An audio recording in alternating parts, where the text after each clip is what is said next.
L'évaluation à mi-parcours entamée il y a quelques jours a pris fin cette semaine. Le Premier ministre Dr Bernard Gomoh, en toute responsabilité, a tenu à rendre public les résultats de cette évaluation des membres de son gouvernement au cours d'une conférence de la presse dans l'après-midi de ce jeudi 3 août 2023. Bien que nous saluions cette démarche, mais nous constatons certains manquements, selon Alpha Bayo, le coordinateur de la Maison des associations. Bien que nous saluions cette démarche, mais nous constatons certains manquements en tant qu'observateur de la société civile. Donc c'est pourquoi on aurait souhaité que le Premier ministre soit beaucoup plus complet dans sa communication ou explicite, puisque dans sa communication, il a parlé de la notation de chaque ministre, mais sans pour autant citer nommément un ministre.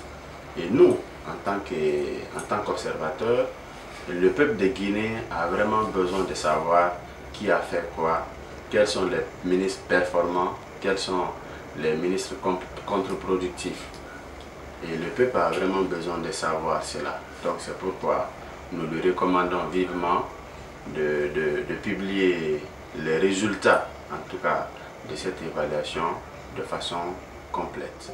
Alpha Bayo, le coordinateur national des associations et ONG de Guinée, dit condamner de manière vive ce coup de force effectué contre le président nigérien Mohamed Bazoum. Mais quant à l'intervention de la CEDEAO au Niger, nous pensons que c'est un gros risque, non seulement pour le Niger, mais aussi pour la sous-région.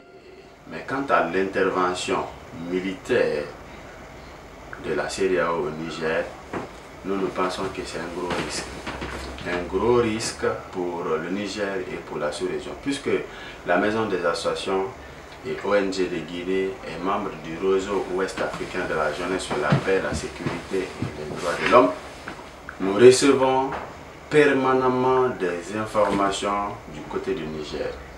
Et aujourd'hui, vous avez vu la junte militaire au pouvoir au Niger a commencé à faire des déclarations fracassantes parce que cette junte-là, elle pense avoir des soutiens de la part, en tout cas de certains pays, notamment de la Guinée, du Mali, du Burkina, de l'Algérie, de la Mauritanie, et pourquoi pas la Russie aujourd'hui qui constitue une puissance militaire internationale. Vouloir engager un bras de fer avec la junte militaire au pouvoir, nous pensons que ça serait synonyme de l'effondrement, bien entendu, de la CEDEAO, et pourquoi pas une véritable catastrophe humaine au Niger et dans la sous-région.